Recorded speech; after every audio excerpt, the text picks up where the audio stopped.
Eres lo que escuchas.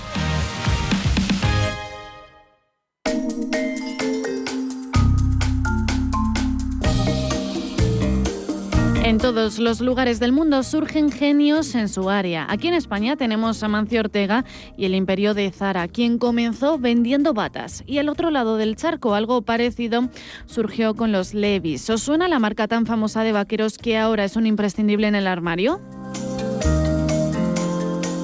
Su dueño, Levi Strauss, comenzó su imperio mediante una mercería asentada en Nueva York. Aunque él era alemán de nacimiento, mejorar su economía fue el motivo por el que este, original de Baviera, decidió comenzar junto a su madre y sus hermanas una nueva vida en América. Tras estallar la fiebre del oro, las minas de California proporcionaron a Strauss una oportunidad de negocio textil con una tela de algodón rústica procedente de Génova. Se dio cuenta de lo resistente y cómoda que era la tela, sobre todo para los mineros, y pronto se convirtieron en los jeans, en los vaqueros de los que no podemos prescindir. De Jacob David fue la idea de crear bolsillos remachados que no se rasgasen con facilidad y tras asociarse se volvieron un icono. En 1890 Levi Strauss & Company ya era conocida a nivel mundial, pero en 1902 Levi Strauss falleció a los 73 años, dejando alrededor de $6 millones a sus 4 sobrinos y a organizaciones benéficas.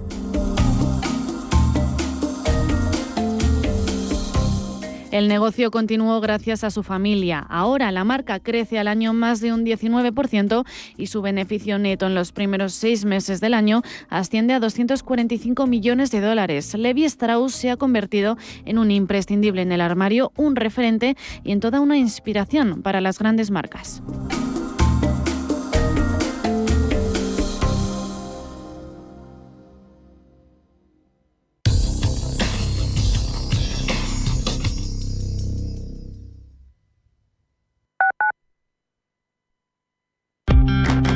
Madrid por Montera. Las entradas para la Feria de San Isidro ya están a la venta. Del 9 de mayo al 8 de junio, la feria taurina más importante del mundo se vive en la Plaza de Toros de las Ventas. Compra ya tus entradas antes de que se agoten en las-ventas.com. Si una persona sale de un punto A por un camino difícil y otra sale de un punto B por un camino más cómodo, ¿se encontrarán? Acompañamos a personas en situación vulnerable desde la infancia hasta el final de su vida. Porque nosotros no creemos en las coincidencias, creemos en las oportunidades. Fundación La Caixa. Solo es progreso si progresamos todos. Esta Semana Santa vive un huevo de aventuras by Kinder en Faunia. Del 12 al 21 y los días 26 y 27 de abril, consigue tu Kinder sorpresa en una experiencia única para toda la familia. Explora, juega y descubre el mundo animal muy cerca en Faunia. Entrada online desde 16,90 €. Domino's Pizza fue fundada en 1960 en Michigan por los hermanos Monaghan. La idea fue hacer franquicias, solo pasó 7 años después y para aumentar la rapidez de hacer pizzas, los Monaghan idearon una máquina industrial. En 1983, Domino's inauguró sus primeras tiendas fuera de Estados Unidos, concretamente una en Canadá y en Australia. En 2004, la empresa empezó a cotizar y su primer local llegó a España en 2008. ¡Domino's Pizza! La cadena de pizzas fue pionera en ofrecer las primeras promociones atractivas de entregas a domicilio. En 1973, Domino's introdujo su primera garantía de eficiencia y rapidez a sus clientes. Si no les entregaba la pizza a domicilio en menos de 30 minutos, la recibirán gratis. La oferta tuvo que hacer estragos en forma de pérdidas a Domino's, ya que en los 80 la cadena cambió esta oferta por un descuento de $3 y cupones de oferta.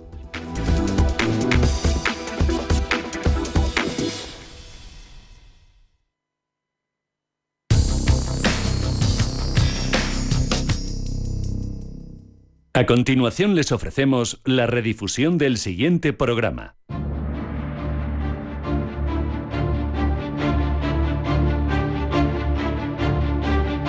En Radio Intereconomía, Pulso Geopolítico. Sabemos que Europa busca desesperadamente, cada vez con más afán, su autonomía estratégica. Sabemos que se ponen sobre la mesa, en principio, porque habrá que verlos sobre el terreno, cientos de miles de millones para invertir en defensa, para generar unas capacidades que ha ido dejando de lado los socios de la Unión Europea en materia de ejército, de capacidad ejecutiva a la hora de poner sobre el terreno soldados. ¿Y sería esto lo único que serviría para compensar los vaivenes de un Donald Trump que no parece dispuesto ni a que se invoque el artículo 5 de la OTAN, ni a que se haga otra cosa más que la que él propone en el conflicto de Ucrania? Pues bien, en todo este contexto nos planteamos cuáles son las necesidades, las capacidades reales, qué puede pasar o qué puede necesitar Europa para que sea realmente independiente en materia de defensa. Y eso se lo preguntamos a Juan Rodríguez Garat, que es almirante de la Armada Española, ya retirado, y a quien recibimos con mucho gusto. Juan, bienvenido, buenas tardes. Hola, buenas tardes, gracias por invitarme. En términos prácticos, Juan, ¿qué podemos decir de la capacidad militar de Europa? ¿Sería suficiente para sostener una defensa eficaz de Ucrania sin el apoyo estadounidense? Bueno, hay dos cosas que se plantean que no son exactamente lo mismo. Una es, ¿podemos sostener a Ucrania? Bien, podemos sostener a Ucrania con sacrificios, es verdad, sobre todo por parte de Ucrania. No habría más que reemplazar lo que le está suministrando Estados Unidos. Y eso podría suponer para Europa una factura más o menos de unos 80.000 millones de euros al año, que es mucho dinero, pero no es nada en comparación con lo que nos vamos a gastar en reforzarnos para el caso de que un Putin vencedor en Ucrania presione sobre las fronteras de la Unión Europea en el este. O sea que, por un lado, eso puede hacerse y es cuestión de que, además de recibir las armas y el dinero que Europa le puede dar, porque incluso las armas que no producimos las podemos comprar fuera, además de eso, pues requiere el sacrificio del pueblo ucraniano y, por lo tanto, no depende de nosotros. El otro tema separado es qué puede hacer Europa, no solo para mejorar su seguridad en el caso de una victoria rusa en Ucrania, sino también, y eso es quizás en este momento más urgente y más importante, para que cuando haya que decidir el futuro del mundo, incluso el futuro de Europa, nos permitan sentarnos en la mesa de negociaciones. Porque en este momento yo creo que el toque de alarma para la clase política europea viene del momento en el que Trump dice no, me voy a sentar con Rusia y ustedes no entran. ¿Por qué no entra Europa? Porque es débil. El darse cuenta de eso es probablemente lo que ha acelerado todo este refuerzo militar que es necesario para Europa, pero que hasta ahora, siendo igual de necesario, había pasado desapercibido. Juan, ¿qué países dentro de la Unión Europea están mejor preparados en términos militares para asumir un liderazgo en esta transición hacia una defensa independiente? Francia, porque es potencia nuclear. Alemania tiene un perfil muy raro porque ha estado muy tutelado por la presencia de ejército y bases masivamente de Estados Unidos en su territorio, porque la Unión Europea no es Reino Unido, que sería quizá el otro que podría liderar este rearme, ¿no? Sí, evidentemente para esos efectos solemos considerar a Reino Unido, aunque no sea parte de la Unión Europea, parte del sistema defensivo de Europa, porque Europa sí que es, ¿no? Y efectivamente Francia y el Reino Unido son los países que siempre han tenido vocación de que para ellos la defensa cuente.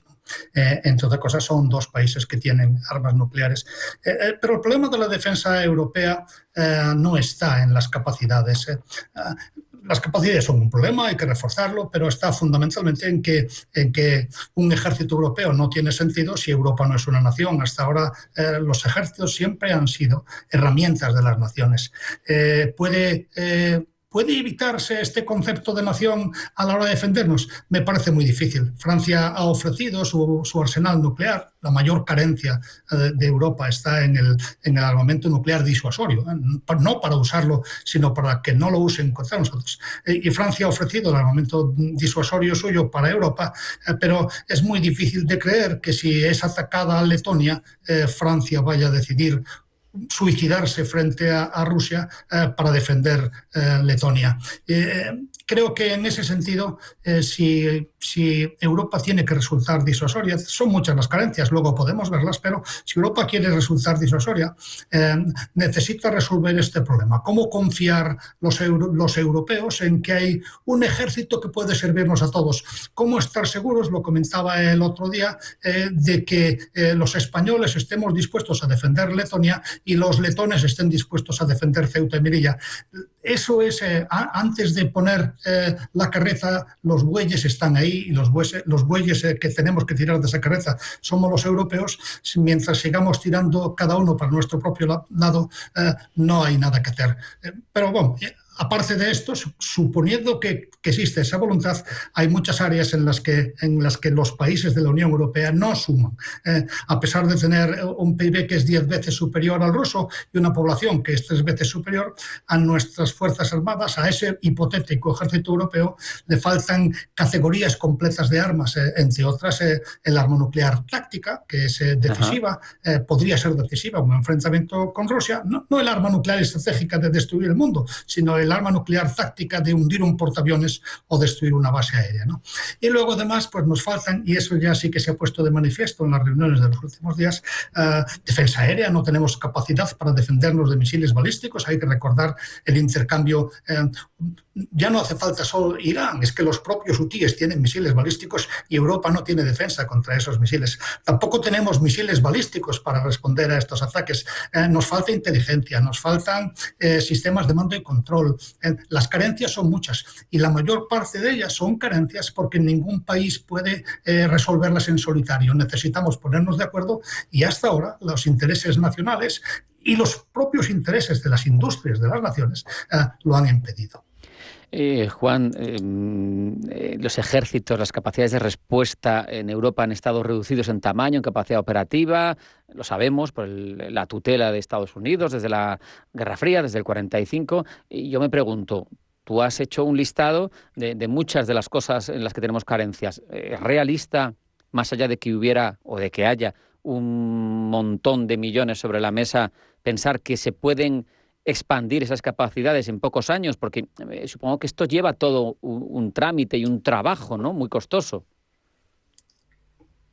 Sí, desde luego no, en pocos años no se puede hacer nada. Diseñar simplemente un sistema de defensa aérea contra misiles balísticos europeo no entraría en servicio antes de 10 años. Y si Europa quiere dotarse de portaaviones como los norteamericanos, tardará ese tiempo y algo más en dominarlos. Es decir, que el tiempo no corre a nuestro favor y por eso es importante que Europa en este momento sostenga al único ejército europeo que está demostrando capacidad para parar al ejército de Putin, que es el ucraniano sobre el terreno. Mientras las dos medidas deben de tomarse en paralelo. Hay que apoyar a Ucrania para que resista. La guerra de Ucrania, lo acaba de decir precisamente el secretario de Estado norteamericano Marco Rubio el otro día, no tiene una solución militar. Ninguno va a ganar esa guerra militarmente, pero uno de los dos se va a cansar antes que el otro, claro, sea Rusia o sea ucraniano. El final lógico de esta guerra, como ha ocurrido en todas las guerras de conquista, desde la Segunda Guerra Mundial, en Vietnam, en Afganistán un par de veces, en Siria, en Irak, es que el agresor se canse a lo largo del tiempo, 10 años o más, y se marche a su casa.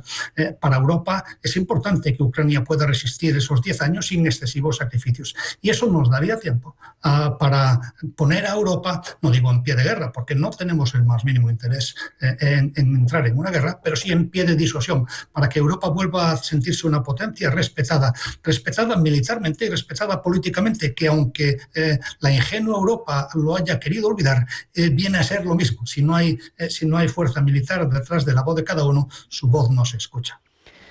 Hemos hablado de muchas características complejas, capacidades complejas que faltan. Yo, por ir a algo mucho más básico, sabes que aquí los expertos sois vosotros, sin duda, pero yo me pregunto, ¿y en efectivos, en soldados? ¿Hace falta muchos más para sostener esto que tú nos estás ayudando a entender? Sí, en efectivos, efectivamente hay que subir efectivos, pero no es el mayor de los problemas. La Unión Europea tiene más soldados que Rusia y aunque algunos nos alerten de que Rusia es peligrosa, es porque hacen las cuentas de una forma asimétrica. Cuentan el 1.500.000 de efectivos que Rusia pretende tener en el futuro como si fueran 1.500 soldados, 1.500.000 soldados listos para la guerra, mientras que en Europa conocemos nuestras limitaciones y del ejército español sabemos que normalmente puede poner en pie de guerra en un momento dado porque no estamos en pie de guerra, 2 brigadas como mucho, ¿no? Hacemos las cuentas como si lo de Rusia no tuviera limitaciones y las nuestras apuntamos las conocidas. Pero no son los carros de combate ni los soldados rusos los que nos preocupan, son sus armas nucleares que pueden anular cualquier ventaja que nosotros tengamos.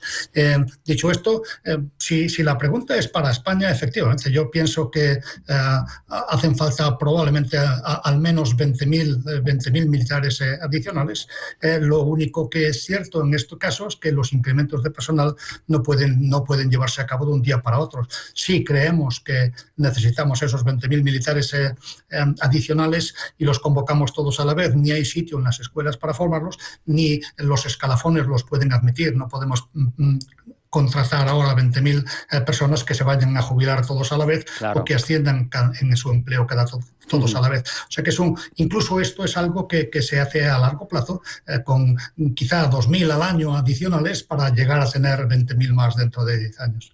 Sabemos también, Juan, que uno de los objetivos en ese REARM Europe, es rebajar la dependencia tremenda de lo que viene de Estados Unidos, de los materiales, pero ahí hay un problema, porque hay capacidades que ellos tienen y nosotros no. Yo me pregunto, ya te digo, desde la inocencia más absoluta, digo, bueno, pues otro que tiene capacidades destacadas ahora mismo es China, pero claro, no vas a dejar de comprarle el 65% de tus elementos armamentísticos a Estados Unidos para comprárselos a China, ¿no? Sí, bueno, a China le queda mucho todavía en tecnología para poder competir con Estados Unidos. Evidentemente la propaganda dice otra cosa, pero la mayor parte de los sistemas más sofisticados de China hoy todavía tienen origen en el material que ellos recibieron de la antigua Unión Soviética. O sea que está caminando deprisa, pero todavía no está a la altura de Occidente en la tecnología militar. En cuanto a Estados Unidos, evidentemente ellos tienen la ventaja de la escala y tienen la ventaja de haber invertido mucho dinero en defensa durante mucho tiempo, lo cual ha llevado su tecnología adelante. Eso no significa que si Europa hace un esfuerzo no pueda competir con ellos. Nuestro PIB no le llega a la altura del norteamericano, pero es suficientemente alto para competir. El problema es que los países europeos en ese sentido estaríamos obligados a sumar, no a fabricar un carro de combate diferente cada uno, claro, con las industrias nacionales, sino a fabricar el mismo carro de combate para todos. Hay un ejemplo que para mí es muy claro. Cuando yo mandaba una fragata con el sistema Aegis norteamericano y los misiles estándar, de ese misil se habían lanzado 1.700 unidades en pruebas en distintas situaciones.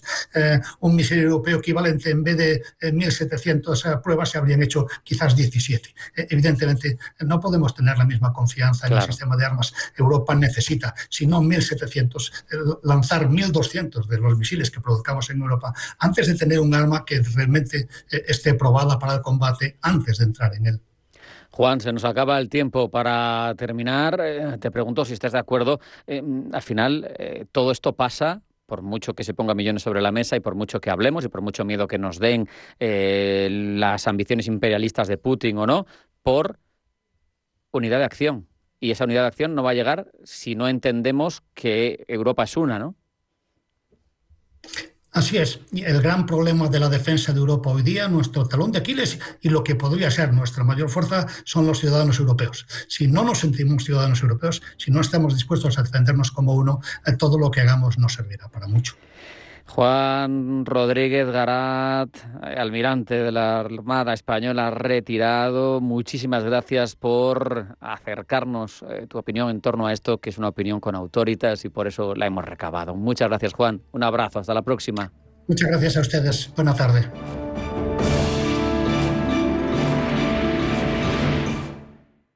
¿Tu vehículo es tu herramienta de trabajo? Alquiver es el renting realmente flexible. La solución para tener tu vehículo siempre operativo y con todos los servicios en una cuota mensual fija, sin permanencias ni sorpresas. Alquiver, la compañía pionera con la más completa gama de vehículos de renting flexible para empresas en España. Infórmate en el 900 700 009 o en alquiver.es.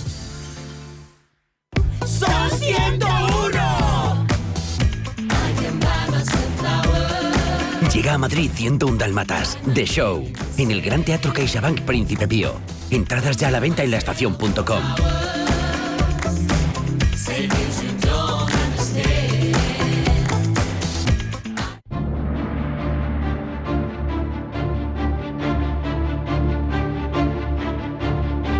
En Radio Intereconomía, Pulso Geopolítico. Presenta Rafa Jiménez.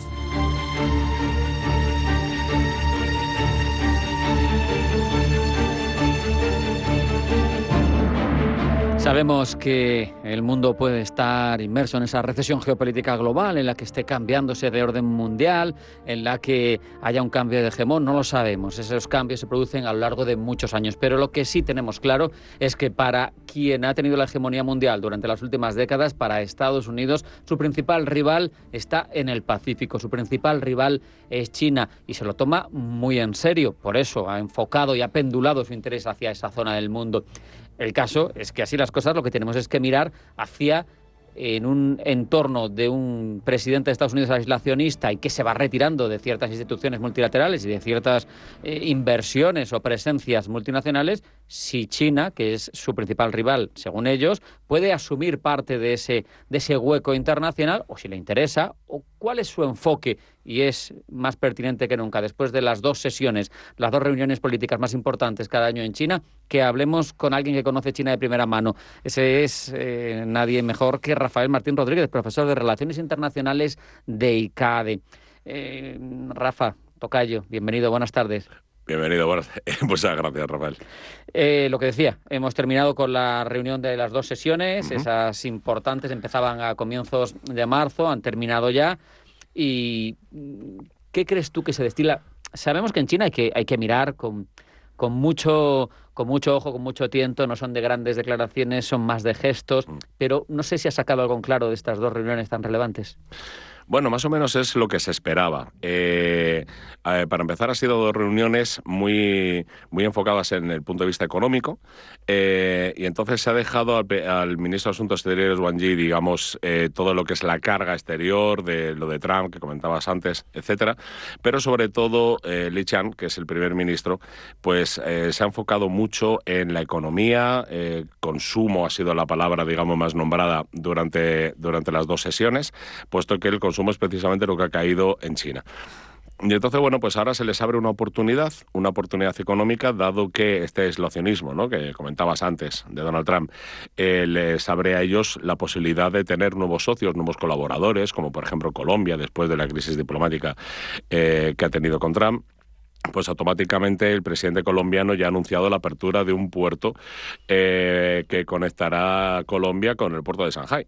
Entonces esto es relevante. Pero en estas 2 sesiones, sobre todo, se han enfocado en la economía, se han enfocado en problemas estructurales como, por ejemplo, el déficit, como, por ejemplo, la inflación, que la van a intentar poner en un 2%, el déficit van a intentar aumentarlo hasta un 4%, a pesar de que esto pueda crear deuda.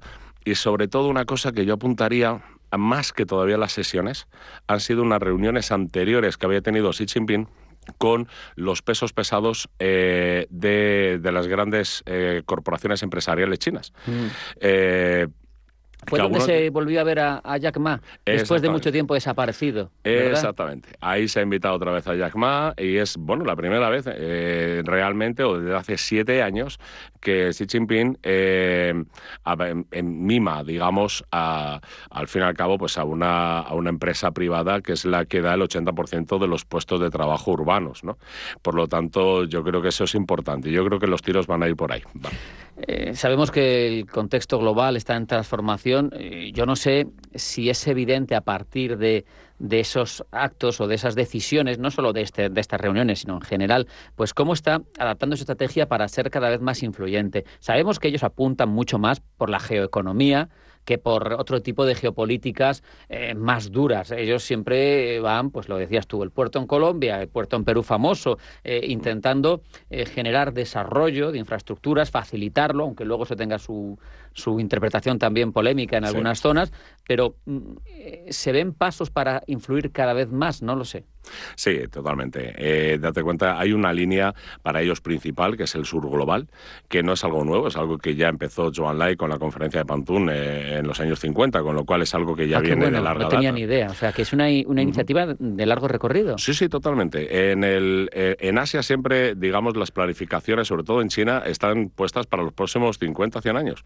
Yo siempre pongo un ejemplo, yo creo bastante característico, es que en mitad de la revolución cultural se financió un tren de Tanzania a Zambia, donde ahora mismo China tiene muchísimos intereses. Y estamos hablando en mitad de la revolución cultural con una enorme crisis social y política y económica que estaba arrastrando China por aquel entonces, ¿no?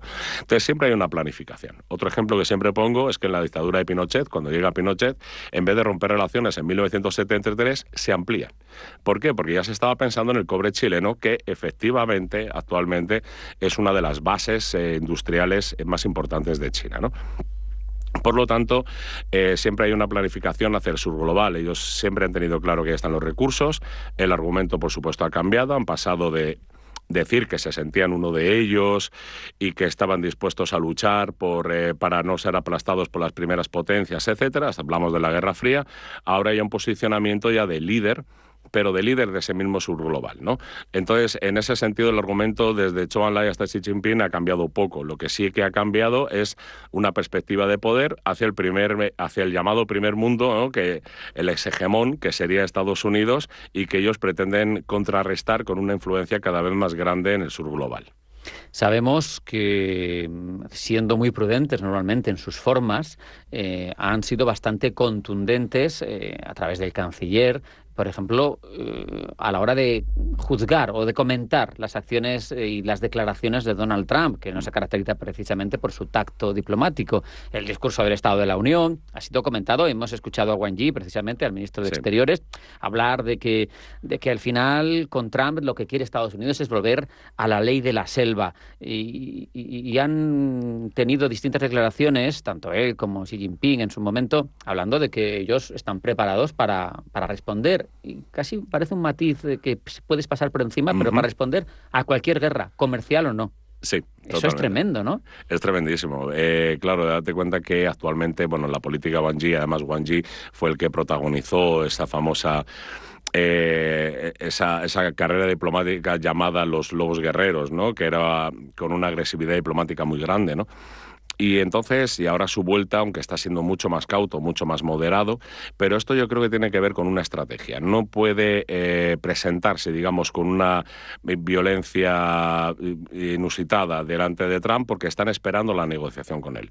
Y honestamente yo lo que creo es que China está esperando una especie de reparto de poder y ahí están mirando también la cuestión de Taiwán. No está muy claro todavía cuál va a ser la posición de Trump con Taiwán. En un principio, por ejemplo, sí, parece que va a apoyar a Taiwán, pero al mismo tiempo está exigiendo a Taiwán que invierta parte de su construcción. Hace nada anunció lo de TSMC, los miles de millones incorporados nuevo a más fabricación en territorio estadounidense. Exactamente, que es algo que Taiwán podría hacer, un poco pensándolo como un salvaguardia, ¿no? Como pagar un poco por la protección, ¿no? Entonces yo creo que China tiene la sensación de que perdió un poco la oportunidad en el primer mandato de Trump, este aislacionismo, este enfrentamiento con Europa también está intentando acercarse desde hace tiempo, estos enfrentamientos diplomáticos que tiene con muchos países, a ellos les da alas, digamos, como para presentarse como un país seguro, que es precisamente la percepción que muchos inversionistas habían perdido en los últimos años. Pero con respecto a Estados Unidos, yo creo que están esperando a ver cuál es el posicionamiento de Estados Unidos en el Pacífico para empezar a hablar directamente con él. Y yo creo que ahí lo que esperan es una especie de reparto de poderes. En esa recuperación de relaciones con otros bloques, incluso con algunos con los que tiene un conflicto de aranceles, y no es Estados Unidos, me refiero a Europa, con los coches chinos y tal, también hablaba Wang Yi de que es el mejor momento para ir de la mano y para recuperar una estupenda relación con la Unión Europea, y ahí uno, claro, le surge la pregunta, bueno, si a ti como bloque Unión Europea te castiga tu socio, no sé hasta qué punto puede ser interesante, puede haber una colaboración real, cuando también es competencia, con China, porque al final si se expande, si quiere hacer más influencia y quiere ir de la mano de la Unión Europea, ahí a lo mejor hay una oportunidad. Sí, exactamente. Y yo creo que también es una oportunidad para la Unión Europea, y la Unión Europea, la Comisión Europea lo empieza a ver así, ¿no? Las puertas de Estados Unidos se cierran, se abre la posibilidad de China. Aquí se abriría la posibilidad de un acuerdo que estuvo a punto de firmarse, pero que no se firmó en el último momento, de inversiones entre China y Europa. Lo que pasa es que Europa está esperando, digamos, a tener más bazas antes en la mesa de negociaciones, con acuerdos con Vietnam, con Corea del Sur, con Japón, etcétera. ¿Para qué? Para no presentarnos delante de China sin nada en las manos. Porque China es consciente de que o se firma con ellos o pues, podríamos quedarnos solos. ¿Cuál es aquí el problema? El problema es el de siempre. Europa va a pedir reciprocidad, que de la misma manera que se le den facilidades a las empresas chinas, eso lo necesitan los chinos, porque realmente ahora están muy basados en la exportación, dado los problemas que tienen de consumo interno, pero que también las empresas europeas tengan la misma facilidad en China. Y eso ya no le gusta más. Y ahí es donde va a estar la discusión, yo creo que bastante interesante. Nos vamos quedando sin tiempo, pero casi te preguntaría, en una respuesta no muy larga, pues ¿cómo ves esa lucha que hemos perfilado al principio del hegemón? ¿Tú ves a China conformándose con una bipolaridad? ¿Ves a China luchando por ser la que manda, el imperio del medio, el imperio del centro, como se quiera traducir? Sí. ¿Cómo lo ves? La veo más luchando, ¿no? Porque está dentro de, digamos, de sus genes geopolíticos, ¿no? Lo demostraron ya durante la época de Mao Zedong, que no se querían conformar, digamos, con ser ni un eslabón de Estados Unidos y ni tampoco de la Unión Soviética, y lo ha seguido mostrando con el tiempo. Yo aquí siempre le pongo a mis estudiantes un ejemplo, ¿no? Lo que decía Deng Xiaoping: esperar el momento, ocultar las oportunidades, es ocultar las capacidades y esperar el momento apropiado. Y luego sorprender, ¿no? Claro, y Xi Jinping considera que ese momento ha llegado. Luego veremos si la historia le da la razón o se la quita. La verdad es que siendo poderosos los presidentes de China, por lo que se dice, es de los más poderosos de las últimas décadas, de los que ha acumulado más resortes y tienen menos voces, vamos a decir, totalmente en contra. Rafael Martín Rodríguez, profesor de Relaciones Internacionales de ICADE, ha sido un placer, como siempre, hablar contigo. Muchísimas gracias, Rafael. Hasta la próxima. Hasta la próxima. No hay tiempo para más. Aquí se acaba esta edición de Pulso Geopolítico. Pasen buena tarde, sean felices y mañana más.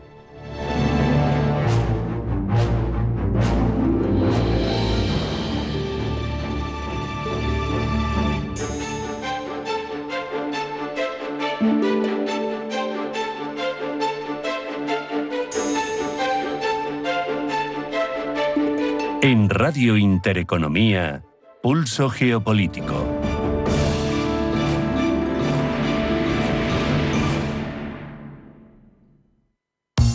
Los dos puntos más conflictivos de una herencia son los problemas familiares y los impuestos a pagar. Para gestionar de forma eficaz tu herencia, tomar decisiones acertadas y obtener el mejor resultado económico, escucha los lunes nuestro consultorio de herencias a partir de las 10:30 de la mañana en Capital Intereconomía y participa a través del 609 22 47 16. Atención amantes del cine. Los martes son de Cine Senior en Cine Yelmo. Si tienes más de 65 años, disfruta de un precio reducido en tus entradas de cine. No dejes pasar la oportunidad de vivir la magia de tus películas favoritas en Cine Yelmo y además a un precio especial. Hazte con tus entradas en yelmocines.es o en nuestra app y disfruta de los martes de Cine Senior. Consulta todas las condiciones en la web.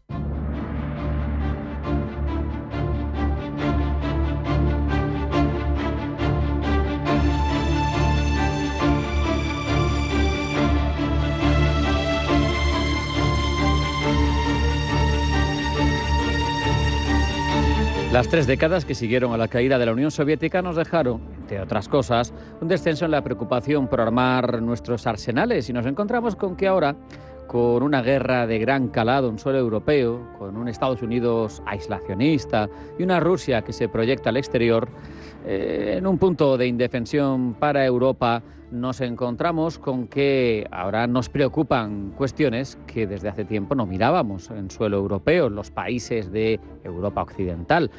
Por eso merece una reflexión este asunto y la llevamos a cabo con Josep Baqués Quesada, que es profesor de Ciencias Políticas y Geopolítica de la Universidad de Barcelona y del Instituto Universitario General Gutiérrez Mellado. Josep, bienvenido, buenas tardes. Buenas tardes, bien hallado.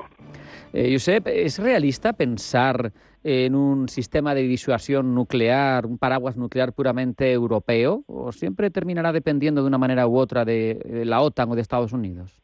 Bueno, vamos vamos a intentar hacer esa reflexión que se pedía. Primero, cómo hemos llegado a este punto y por qué planteamos esto ahora en Europa. Lo primero que tengo que decir es que hace exactamente 24 años ya había un intelectual en un libro que señalaba que esto podía pasar. Y a partir de aquí podemos profundizar en lo que está ocurriendo y lo que es plausible o no.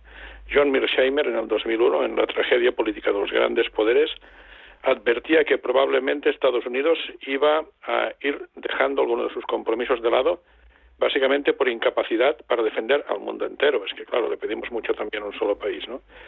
Y ya dijo que la primera víctima de esto sería Europa. Y ojo, porque podría seguirle Asia. Lo que ha hecho Estados Unidos es poner todo el acento en Asia, lo cual no es aislacionista, esto es más matizable. Entonces, como no tiene capacidad para todo, se gira Shift to Asia, que esto no es solo de Trump, Biden ya era así y Obama ya era así. Entonces pone todo el acento allí y tiene que dejar algo y va a ir dejando Europa seguramente. Esa es la primera reflexión, que yo no creo que sea tan aislacionista, es otra cosa, pero es lo que Mearsheimer define como el balanceador de ultramar, offshore balancer. Es decir, en vez de estar directamente implicado con cientos de miles de tropas en cada continente, pues ver lo que pasa desde la distancia e intervenir puntualmente, lo cual nos deja un poco desamparados del paraguas, efectivamente, que hemos tenido con ellos durante décadas. La siguiente reflexión es, ¿y por qué armas nucleares? Porque, a ver, el arma nuclear es la última ratio antes de la guerra de la disuasión. Lo voy a contar, y esto es muy interesante para nuestros oyentes, porque habrán oído por activa y por pasiva que la Unión Europea piensa gastar 800.000 millones de euros en sistemas de armas en los próximos años. Bien, esto no funciona. Por eso estamos hablando de paraguas nuclear. ¿Por qué no funciona? Es muy sencillo. Pero el oyente tiene que saberlo. Vamos a ver. Y con 800.000 millones podemos comprar miles de vehículos blindados nuevos, docenas de fragatas nuevas, docenas de submarinos nuevos, cientos de cazabombarderos nuevos. Muy bien. La siguiente pregunta es, ¿quién los va a tripular? No hay gente para hacer todo eso en Europa. Y aunque se tripularan, ¿qué país va a enviar a esta gente al frente a luchar una guerra como la de Ucrania? Claro. Precisamente porque todo eso sabemos en el fondo que no funciona, es por eso que vamos al tema nuclear, que es la última ratio. ¿Cómo disuadir si aunque nos gastemos 800.000 o el doble en sistemas de armas, no tenemos con qué tropas llevar eso al frente? Y aunque las tuviéramos, ¿qué gobierno se atrevería a enviar a los belgas, daneses, noruegos y holandeses al frente en una guerra como la de Ucrania? Porque, aunque sea un poco paréntesis, digo también, las cifras que maneja Zelensky de bajas ucranianas son de risa. Se puede multiplicar por 10 o por 15 para acercarnos más a la realidad. Entonces, ningún gobierno europeo se atrevería a tal cosa. Solución, el arma nuclear, ¿no? Entonces, desde ese punto de vista, antes de saber si es factible, ahora hablamos de ello, tiene lógica que se plantee esto. Tiene lógica porque no nos queda otra que la disuasión nuclear seguramente. Por no poder confiar en el paraguas de Estados Unidos. Eso es verdad también. Y esto genera siempre tensiones. Cuando Francia se va de la estructura militar integrada de la OTAN en el año 66, es fundamentalmente por esto. Porque un cambio en la doctrina nuclear norteamericana del año 62, con Robert McNamara, por cierto, Partido Demócrata en el poder, hizo que Francia pensara con buen criterio que quizá el paraguas nuclear norteamericano no se emplearía para salvar a Francia de la amenaza soviética del momento. O sea, hemos pasado ya por cosas similares, ¿eh? No es la primera vez que se plantea el debate, ni siquiera con armas nucleares en Europa, ¿eh? Les recuerdo la crisis de los euromisiles de los años 80. Eran misiles nucleares que hubiera fabricado Estados Unidos, pero se hubieran desplegado en Europa. Y no pudo funcionar. La sociedad europea lo rechazó. Hubo un auge tremendo del pacifismo en Europa entonces. Y era la etapa soviética, ¿eh? Que era mucho más agresiva que la actual Rusia. Bueno, de eso también podemos hablar, si usted quiere, pero en fin, el escenario el tiempo es limitado, es muy interesante, lo podemos dejar si no para otras circunstancias, sí, para otros momentos, bueno, pero sí, siga.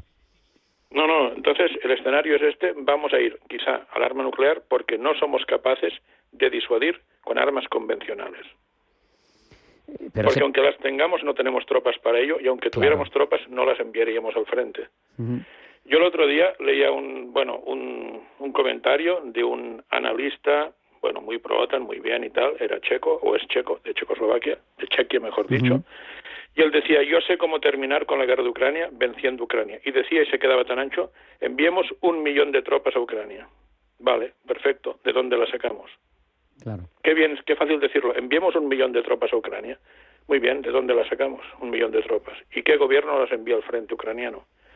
Mire, tengo un dato de Parameters, que es una revista militar prácticamente oficial de Estados Unidos, que habla de que, porque aquí la gente lee, Rusia perdió ayer 1.027 soldados, y ya está.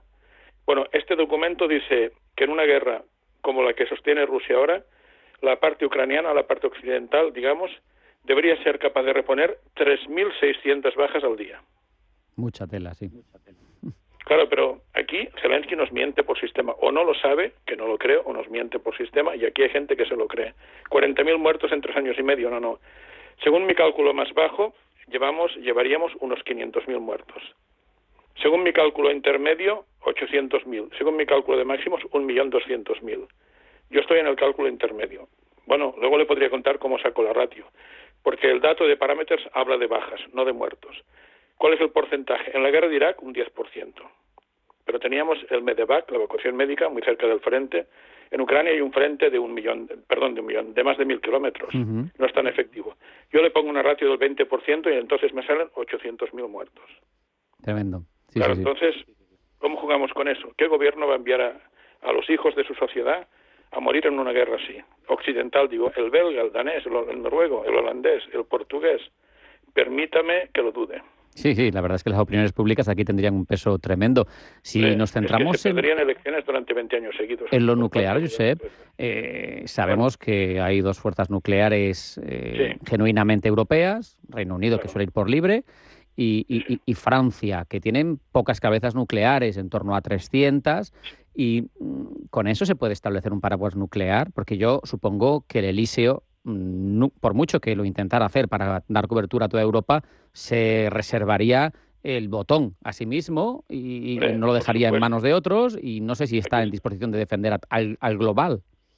Pues usted ha dado en el clavo. Me parece una reflexión muy interesante porque, bueno, vamos a retomarla. Antes déjeme que le diga que tiene un problema siempre utilizar armas nucleares, que puede ser obvio o no, por eso lo cuento. Es el arma que más vulnera el derecho internacional público y el jus in bello de la guerra justa. ¿Por qué? Porque el arma nuclear nunca discrimina entre combatientes y no combatientes. Claro. Por tanto, convierte cualquier guerra en injusta, aunque tenga razón. Y en segundo lugar, y esto conecta con la pregunta que usted me formula, que es muy interesante y muy inteligente, piense que cuando un país X, sea Francia o sea el que sea, dice yo me ofrezco para disuadir, automáticamente sus grandes ciudades son un target, un objetivo de la otra potencia nuclear. Aquí pensamos que esto es gratis. Tengo armas nucleares y no pasará nada. No. De momento, tu capital y otras ciudades son un target que está en el punto de mira de la potencia a la cual intentas disuadir. Entonces, la pregunta que usted plantea es muy inteligente, yo la reformulo ligeramente, y mi pregunta sería, que es una pregunta retórica en este contexto, ¿Francia se jugaría a París para defender Moldavia, aunque no sea OTAN, pero claro, jugamos esto, Ucrania tampoco lo es, o para defender Lituania? ¿Se jugaría a París? Bueno, yo tengo mis dudas. Habrá oyentes que dirán que sí, pero yo no me lo creo. Yo creo que no se jugaría a París para defender Lituania ni para defender Moldavia. Entonces, pero bueno, lo trasladamos a Bruselas, lo mismo. Aquí somos muy valientes sobre el papel. Sí, pero ¿en qué país se desplegarían las armas nucleares? ¿Qué país ofrecería a su gente y sus capitales como, de alguna forma, pues anzuelos o, en fin, víctimas propiciatorias de un posible ataque nuclear de China, de Rusia o del planeta Marte, de quien sea? Muy pocos lo ofrecerían. De hecho, yo le ponía el precedente de los euromisiles, porque aquí lo que pasó es esto. La gente se opuso a que se instalaran armas nucleares en Europa. No se pudo hacer. Es que, mire, en Alemania se discute y más bien se cuestiona que puede haber centrales nucleares de uso civil. Y una sociedad así va a admitir tener bases de armas nucleares en todas partes de Alemania. Es un tema apasionante, Josep, que quedaría para mucho tiempo más. Aquí se me ocurre, por ejemplo, que Alemania, tan en contra de lo nuclear, tiene misiles nucleares estadounidenses en sus bases. Sí. Y esto también es una controversia, y también habla de, bueno, no me quieres defender por parte de Estados Unidos, pero sigues queriendo tener mi emplazamiento privilegiado cerca de Rusia para tener tus misiles. Ahí habría una discusión. Una defensa para Alemania también. Claro, sí, por supuesto, pero que puestos a que desoigo mi obligación presunta de defender Alemania, pues no sé, hay mucha controversia ahí. El problema es que se nos va acabando el tiempo, tenemos otra entrevista enseguida, podemos dejar algunos de estos temas que me parecen apasionantes para otro rato en el que charlemos. Le despediría a Josep preguntándole, entonces, entendido, nadie va a mandar 1 millón de soldados en ningún país occidental, bajo su opinión pública va a mandar 1 millón de soldados a una carnicería. No los tenemos tampoco. Claro, bueno, sí, pero aparte, que aunque los tuviéramos. Segunda parte, aunque los tuvieras, yo dudo que se... Claro, pero entonces, en su opinión, ¿qué puede hacer? Si lo nuclear tiene estos problemas que hemos dicho y lo convencional tiene los otros que ha mencionado usted, ¿cuál sería su consejo para Europa para hacerse valer, si me permite el término, frente a Rusia? Sí, bueno, pues seguramente mejorar las relaciones con Rusia, y parece un tópico, pero no es así. Le podría citar muchos autores de primera línea que hablaban de esto. Brzezinski, el gran tablero mundial, 1997, piense que Estados Unidos es una potencia en decadencia y que Europa no es una potencia. La realidad es esta. Entonces, nuestra sociedad no está preparada. El problema es social. No tenemos resiliencia suficiente a nivel de sociedad para enfrentarnos a un conflicto a gran escala. Rusia sí la tiene, nosotros no. Son sociedades diferentes. Tendemos siempre a mirar a los demás en función de nuestro propio espejo, y esto no va así. Cada sociedad tiene sus características y la nuestra lleva demasiados años, como usted decía muy bien, adormecida en temas de defensa, y además es una sociedad crecientemente toda occidental, hedonista, consumista. Yo les recuerdo que Estados Unidos pierde la guerra del Vietnam en la retaguardia en casa. Y eso que la sociedad no estaba tan, digamos, adocenada como ahora. Esto ha ido peor. La respuesta más irónica sería que recuerdo que en plena Segunda Guerra Mundial, en la batalla de Salerno, año 43, agosto-septiembre, desembarcan las fuerzas aliadas y los alemanes estuvieron con Kesselring a la cabeza a punto de devolver al mar a las fuerzas aliadas. Entonces el general Clark le preguntó a uno de sus subalternos, que era general de brigada, ¿qué estás haciendo para evitar el ataque alemán? Y el hombre dijo, rezar. Imagínate, rezar. La respuesta fue, Clark, ¿qué estás haciendo? Y el otro dijo, rezar. No, a ver, es un drama, pero para que Europa sea capaz de disuadir a alguien, tendría que cambiar nuestra sociedad primero. Hemos creado entre todos una sociedad que es incapaz de ejercer su responsabilidad en materia de defensa.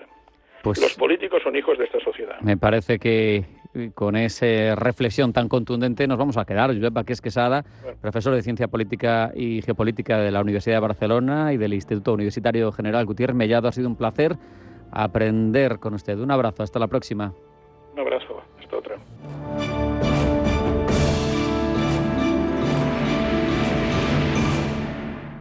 Gran Hotel Inglés comenzó siendo el café de tertulias más influyente de Madrid y en los años 20 uno de los centros culturales de primer nivel, donde se reunían artistas, escritores, pintores y políticos para, entre cafés y vinos, inspirar sus obras, debatir durante horas de literatura, cultura, política y otros asuntos mundanos. GranHotelInglés.com, tu hotel de lujo en Madrid. Si eres emprendedor, profesional o empresario y quieres estar al día en los temas que afectan a tu empresa, Cultura Emprende es tu programa. De la mano de Alejandra Rompedrique, Víctor Delgado y Ángel Calvo Mañas, conocerás las experiencias de otros empresarios y estarás al día en marketing, formación, tecnología, fiscalidad, eventos y más. Los viernes de 6 a 7 de la tarde en Radio Intereconomía.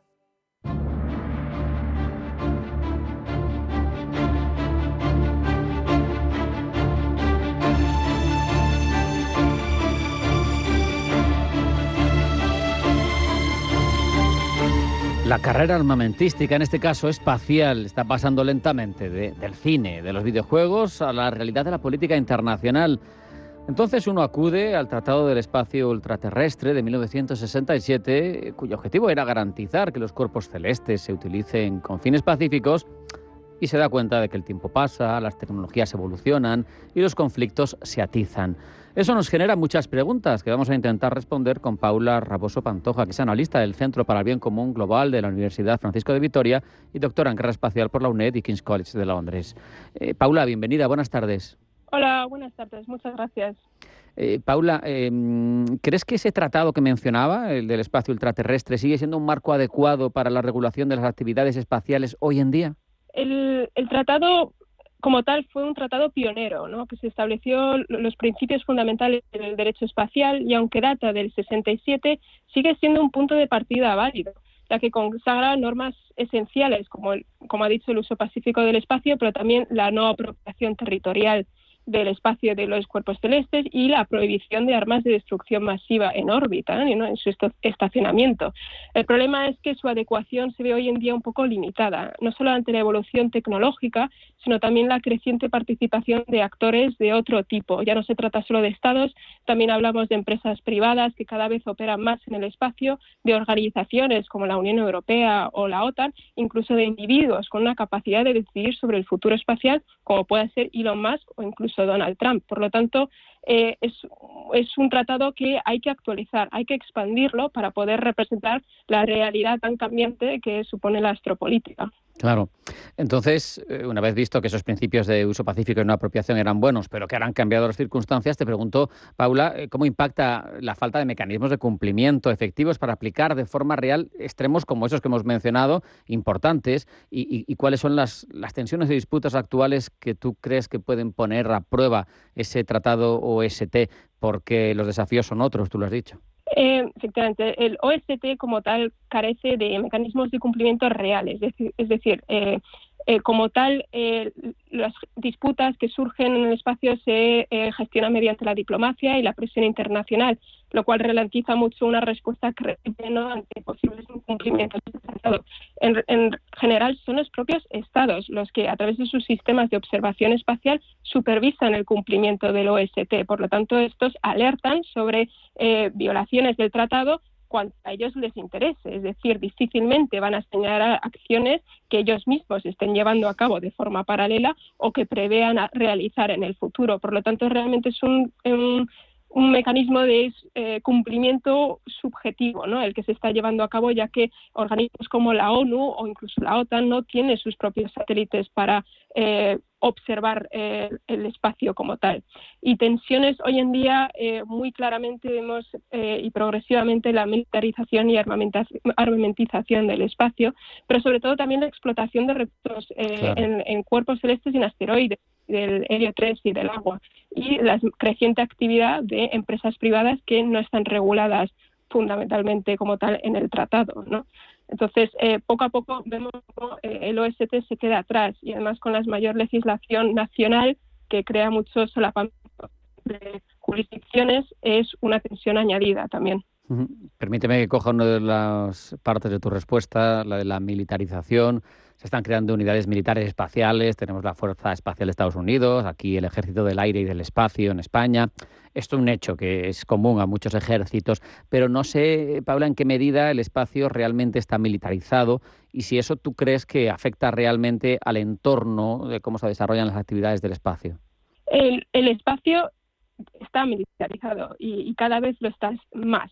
Es decir, estas Space Force, estas armadas de los diferentes países a nivel espacial se están desarrollando progresivamente. Si bien esto no implica necesariamente que de ahí surja una mayor carrera armamentística, sí que contribuyen a una mayor presencia militar terrestre en el futuro espacial probablemente, pero también concienciación de lo necesario que es el espacio para operaciones militares. Y es un dominio operacional, ¿no?, reconocido ya por la OTAN en su momento, pero también por los diferentes estados. Y es un dominio activo, uso en la guerra, como vemos con Ucrania.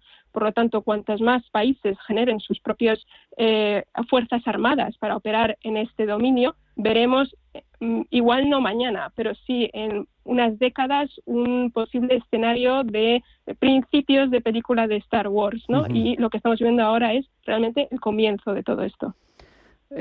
Fíjate, entrevistábamos hace un tiempo aquí al director general de ISDESAT, que ha puesto en marcha el SpainSat NG-1, que da capacidades de comunicación certificadas por OTAN y que te permite volcar haces de comunicación para gente que está haciendo una operación en un sitio concreto de la Tierra y puede dejar zonas oscuras, al final son básicos, como tú nos mencionabas, los instrumentos en el espacio para incluso interrelacionarse con la guerra sobre la Tierra. Pero yo le doy la vuelta y te pregunto qué papel juegan los sistemas de defensa antimisiles y las capacidades antisatélite que pueden al final terminar afectando a la seguridad espacial.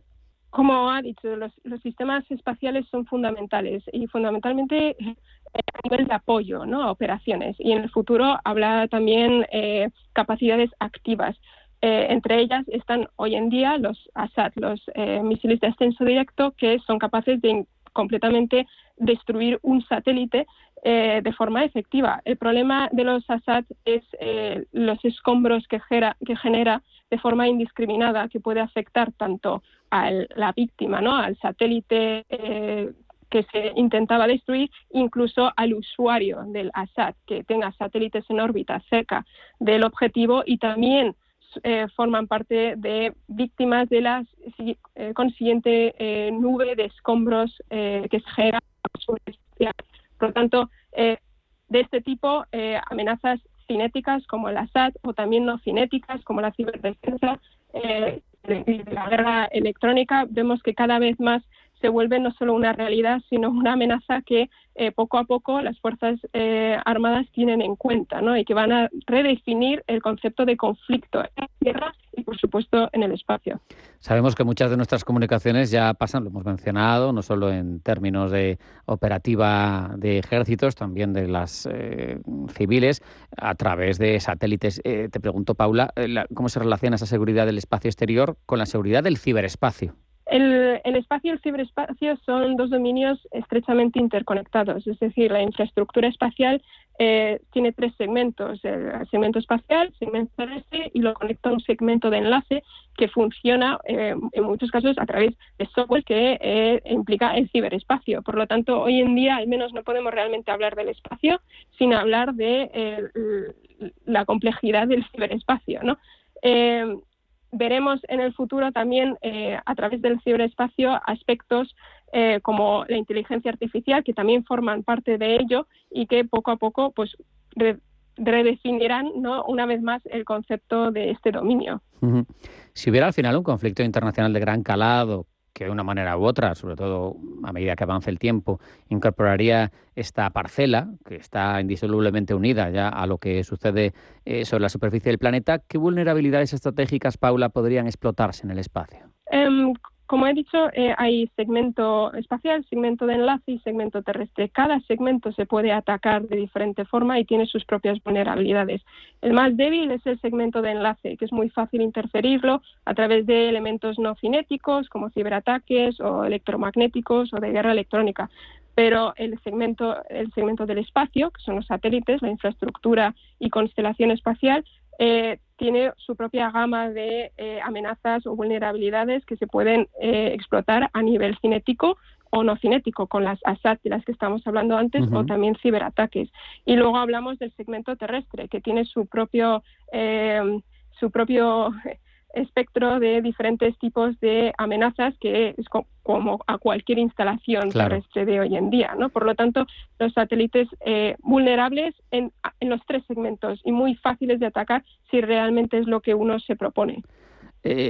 ¿Puede el espacio exterior convertirse en un nuevo dominio de conflicto geopolítico que sea similar al del ciberespacio, que sabemos que la ciberguerra está en marcha, o al Ártico, que está tan caliente y que puede ir evolucionando de una forma importante y que cambia los equilibrios? Yo creo que el espacio ya es un dominio de conflicto. Lo que pasa es que no es equiparable realmente al dominio terrestre o del aire o del mar, pero está en su comienzo. Es decir, lo estamos viendo con la guerra de Ucrania, donde las Fuerzas Armadas ucranianas se sirven de servicios fundamentalmente ahora de inteligencia, ¿no?, de observación y de diferentes tipos de satélites que proporcionan información para las operaciones en el frente. No obstante, pronto veremos cómo esos servicios no son ya de apoyo, sino son activos, ¿no?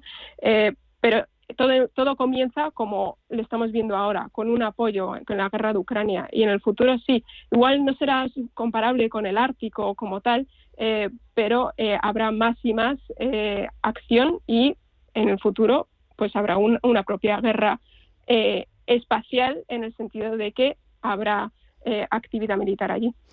Una pregunta para terminar. Te pido una respuesta breve, que nos vamos sin tiempo ya. ¿Alguna recomendación para ese Estado que tenga presencia en el espacio, que quiera ser más seguro y tener más capacidad, pero que no quiera entrar en una disputa geopolítica? ¿Por dónde tendría que reforzarse? Sí, yo creo que la respuesta más fácil es el uso dual.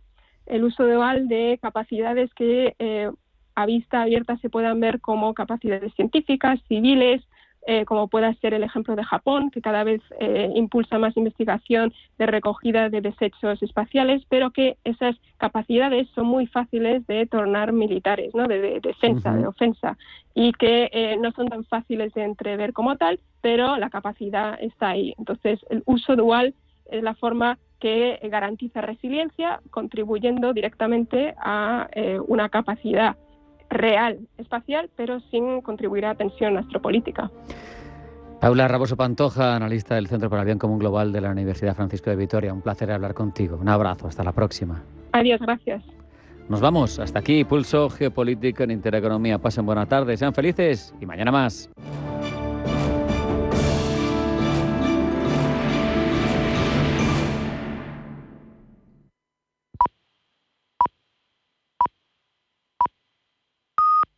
Cierre de